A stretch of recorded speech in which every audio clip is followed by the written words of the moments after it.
Namaste. I'm Angela, and today we're going to be practicing what is called a mandala flow. Mandala is Sanskrit for circle and is oftentimes translated as the container of essence. It is a reminder of the circle of life, that never-ending circle of existence, and a reminder to trust in impermanence. Because this is a mandala flow, we're going to be utilizing all of the different directions of our mat, moving in a circular direction. So hold yourself lightly, and if you get switched up, no big deal. Just find us wherever you are. We'll get started in a comfortable seated position. So a simple cross-legged position, or one leg crossed in front of the other. And we can allow ourselves just a moment to pause here, maybe softening or gently closing the eyes, and allowing that awareness to reside within ourselves. Starting to bring our mindful attention here to the breath, and maybe starting to cultivate what is called circle breathing, inhaling to the count of 4, holding the breath to the count of 4, exhaling through the nose till the count of 4, and holding the breath out for a count of 4. Inhaling for 4. Holding for 4. Exhaling for 4. And holding the breath out for 4. And just continuing that circle breathing for a few more rounds to our own pace of breath.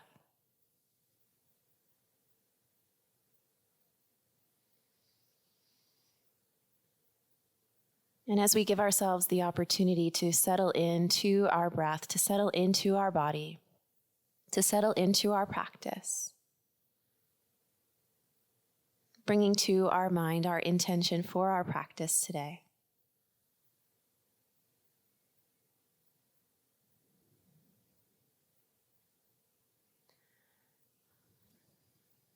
We'll release any control of the breath and gather our hands to prayer at the center of our heart, signifying the opening of our practice and coming together with an unending sound of Om. One time, inhaling.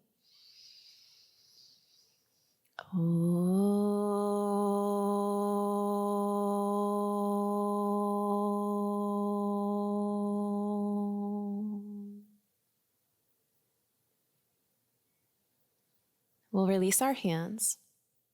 And we'll start our movement practice by moving through some neck circles. So as we exhale here, a moment to lower our chin down towards our chest. The in-breath brings our left ear over towards our left shoulder. And then as we exhale, chin to the chest. The in-breath brings the right ear over towards the right shoulder. And then as we exhale, chin comes back to the chest. This next in-breath brings the left ear towards the left shoulder, and then we'll open up the neck towards the back. We'll exhale, descend the right ear towards the right shoulder, and then chin to the chest. One more neck circle in this direction, moving slowly. And then the next time the chin comes back towards the chest, let's come through 2 neck circles in the opposite direction. Inhaling as the neck opens towards the back, and exhaling as the chin comes back down towards the chest. And then the next time the chin lands down towards the chest, pause there. And then we'll bring our head, our neck back up towards a neutral position. Let's let our hands rest upon the knees if they're not there already. And the in-breath will lean our torso back. The out-breath sends our chest over towards the left knee, forward across the shins. And then the in-breath sweeps us to the back of now this trunk circle. So again, we exhale, sweep the chest across the shins. And we inhale to open our torso towards the back of this trunk circle. Moving slowly and mindfully here. And if it feels right for us, an invitation to pause anywhere along this continuum and just breathe into a specific area of tightness or tension. And then the next time our torso comes towards the back of the trunk circle, let's seamlessly reverse the direction. So still inhaling through the back of the trunk circle and exhaling as the chest sweeps forward of the shins. Moving slowly, moving mindfully, and allowing ourselves to feel around the edges, the perimeters of our form. The next time we come to the back of the trunk circle, we'll pause there. Let's let our hands land behind us as we switch the fold of the legs, the opposite fold of the legs. The in-breath sweeps the arms up and overhead. And as we exhale, let's release our left fingertips over towards the left side. Gentle bend in the left elbow as the right arm reaches up and over the right ear. And the in-breath brings us back up through center. With the out-breath, left hand to the right knee as the right fingertips spiral behind us. The in-breath grows us tall. The out-breath shifts our gaze beyond the back shoulder. As we inhale here, let's reach the arms up and overhead. And as we exhale, right hand, left knee, left fingertips behind us. The in-breath lengthens us tall. The out-breath shifts our gaze beyond the back shoulder. Breathing in and breathing out. And then as we inhale back through center, arms reach high. The exhale lands the right hand outside of the right hip, left arm up and over, side body stretch. The in-breath brings us back up through center. And as we exhale here, let's let our hands come forward of our legs as we bring ourselves into downward facing dog. So lifting our knees, our hips draw up and back. And an invitation to find a little bit of free movement here in our first downward facing dog of our practice. Maybe pedaling alternate knees, maybe inhaling to the tiptoes. And as we exhale, drawing our heels towards the earth. Maybe bringing our feet wider and a swivel of the hips side to side. So just a few breaths, finding a little bit of intuitive movement. And then we'll settle ourselves back into our full expression of our downward facing dog. The next part of our warm-up is going to be what's called a Mandala Namaskar, which means a circle salutation. So we're going to move in a circular-like rotation around our mat. One time, fully in one direction, and then the second time, we'll move fully in the opposite direction. So the in-breath here sweeps our right leg up behind us, three-legged dog, and the out-breath steps our right foot in between our hands. We spin the sole of the left foot down to the ground, and we use the left arm to lift us up into Warrior Two, Virabhadrasana 2. Hug the right hip under, draw the left thigh back to send our tailbone. Our low belly lifts, our chest lifts, and our shoulders draw onto the upper back. As we inhale, we straighten out through the right leg. Turn the toes of the right foot towards the long edge of the mat, the toes of the left foot towards the back edge of the mat, into our Warrior Two on the second side. Deep in-breath here. And as we exhale, we'll cartwheel our hands down to frame our left foot. We'll spin onto the toes of the right foot and step our left foot back to meet our right into our plank pose, top of our push-up. As we exhale, we'll lower down. Our knees, our chest, and our chin. Our elbows hug the sides of our body. The in-breath curls our chest forward, up, and back for cobra pose. The out-breath tucks our toes under, lifts our knees, and lifts our hips into downward facing dog.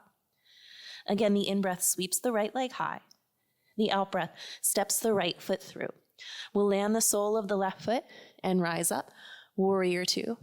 We'll exhale to land. The in-breath straightens us out through the right leg. We turn the right toes in, the left toes forward, and bend into the left knee, Warrior Two. Deep in-breath here. And then as we exhale, cartwheeling the hands down onto the toes of the right foot. We'll step our left foot back to meet the right, plank pose. The out-breath can lower us down, either knees, chest, chin, or chaturanga. The in-breath curls our chest, forward, up, and back, cobra, or upward facing dog. And the out-breath lifts us up and back into our downward facing dog. 2 cleansing breaths here, a deep in-breath through the nose. Exhale, part the lips, sigh it out through the mouth. Again, deep in-breath through the nose. Exhale, part the lips, sigh it out through the mouth. One last time, breathing in. And exhale, let it all go. Let's reverse that Mandala Namaskar opposite direction. So we'll inhale, sweep our left leg high.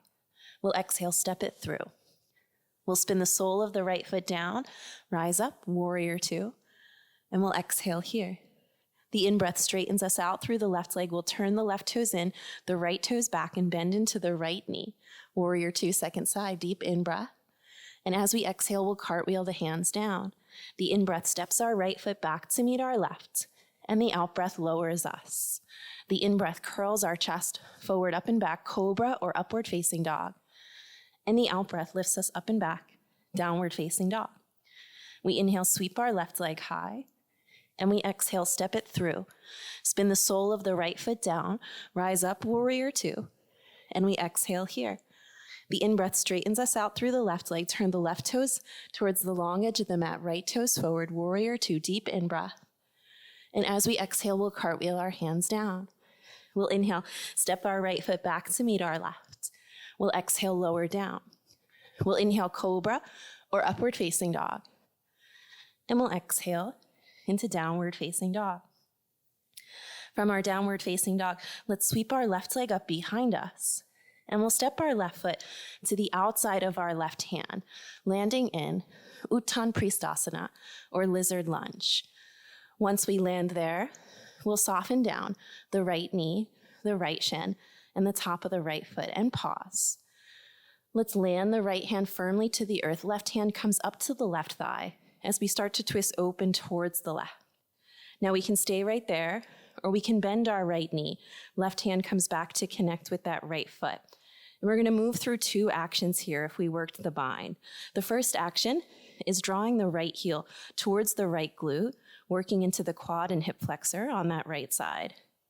And the second action is kicking the right foot into the left hand as we move into that quality of heart opening. So we exhale, draw the right heel in. We inhale, kick the right foot into the left hand. One more time, we exhale, draw that in. And we inhale to open back up. We're going to release the bind and let our hands land again to the inner edge of that left foot. We'll tuck the toes of the right foot, lift the right knee from the earth, and we'll walk our hands here up towards the top right corner of our mat or even beyond. So we're bringing ourselves into kind of a hybrid posture here. Downward facing dog and lizard lunge coming together for what I like to call downward facing lizard. Breathing in and breathing out. Listen close. One more deep in-breath. And as we exhale, we'll walk our hands over towards the right foot. Bend into the right knee as we angle the toes of the right foot towards the back corner of the mat. And we come onto the left heel for what's called Skandasana or Lord of War. Hands can stay down. They can rise up to prayer, or we can garner a weapon here in our Lord of War pose. I always choose the bow and arrow. And then our hands come back down towards the earth, and we'll pivot on the feet, spinning the toes of the right foot towards the back side of the mat. We'll lower down the left knee, the left shin, and the top of the left foot. The in-breath sweeps the arms up and overhead into what's called Anjaneyasana, or low crescent lunge. One more deep in-breath here. And then the out-breath frames our right foot with the hands. Listen closely here. We'll pivot on the left knee. Toes of the left foot come over towards the left side of the mat as we slide the right foot now towards the front edge of the mat. Left hand stays down as the right arm reaches high, bringing ourselves into our modified side plank, or what in Sanskrit is actually called Ardha Mandala Asana, or half circle. So let's bring that into a little circle.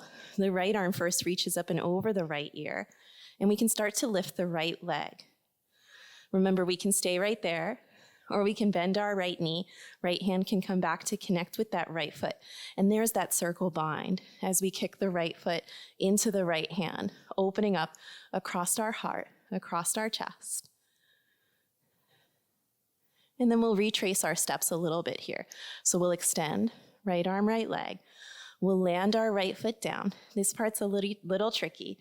We'll lift ourselves up through center and then land our hands forward of that left knee. We'll turn the toes of the right foot forward as we walk our hands towards the inner edge of the right foot. We'll angle those left toes behind us, landing ourselves in our lizard lunge on the second side. So allowing ourselves to land, taking your time getting there. I know it can be a little tricky. Let's keep our left hand down. Right hand comes up to the right thigh as we start to twist open towards the right. Now we can stay right there, or we can bend our left knee.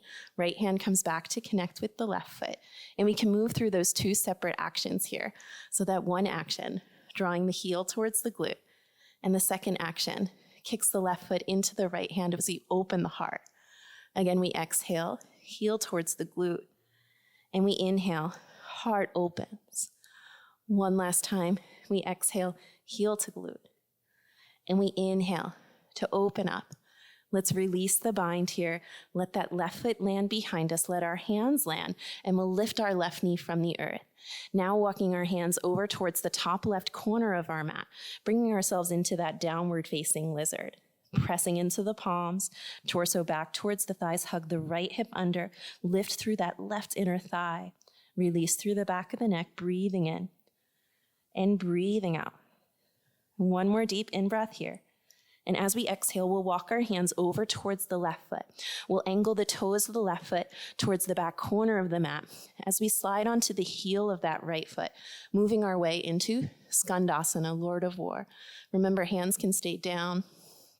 They can rise up to prayer, or we can garner a weapon in our Lord of War pose. One more deep in-breath. And as we exhale, hands land back down. We'll pivot on the feet, spinning the toes of the left foot now towards the back side of the mat, and we'll soften down the right knee, the right shin, and the top of the right foot. The in-breath lifts the arms high into our Anjani Asana, or low crescent lunge. One more deep in-breath here. And as we exhale, we'll land our hands to frame the left foot. We'll pivot on the right knee, toes of the right foot tuck over towards the left side of the mat. And now we slide our left foot towards the front edge of the mat, stacking the left hip atop the right. We'll peel open through the left side body in that modified side plank, or what in Sanskrit is called Ardha Mandala Asana, or half circle.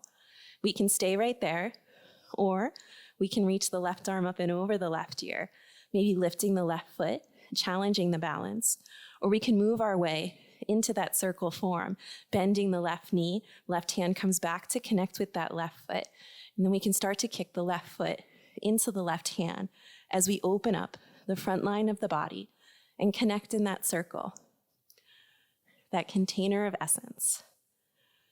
Let's retrace our steps here. So we'll extend, left arm, left leg. We'll land the sole of the left foot back down towards the earth. We'll lift up through the torso. Let our hands land forward of the right knee, and then we'll pivot on the feet, spinning ourselves back into lizard lunge with the left toes pointing forward. Let's let the left hand come to the outer edge of the left foot. Lift the right knee from the earth. Step the left foot back to meet the right plank pose. As we exhale, lowering down, knees, chest, chin, or chaturanga. The in-breath curls our chest forward, up, and back. And the out-breath here will glide our hips all the way back to our heels in our child's pose. Reconnect with the breath here. Reconnect with the intention. And reconnect with ourselves. We're going to move very briefly into an inversion practice. So this inversion is called rabbit pose. So for our rabbit pose, from our child's pose, we can bring our hands behind our back, interlace our fingers, extend our knuckles towards our tailbone. We can let the forehead land down towards the ground as the hips start to lift. And then we'll start to lift our torso a little bit more as the crown of the head comes down towards the earth. We can stay right here or start to peel the hands from the low back as we reach the arms up and over into our rabbit pose. You might notice, viewing this from the outside, that those arms start to become like the rabbit's ears. Now we can stay right here, or for some of us, we might like to tuck the toes and lift the knees from the earth, challenging our balance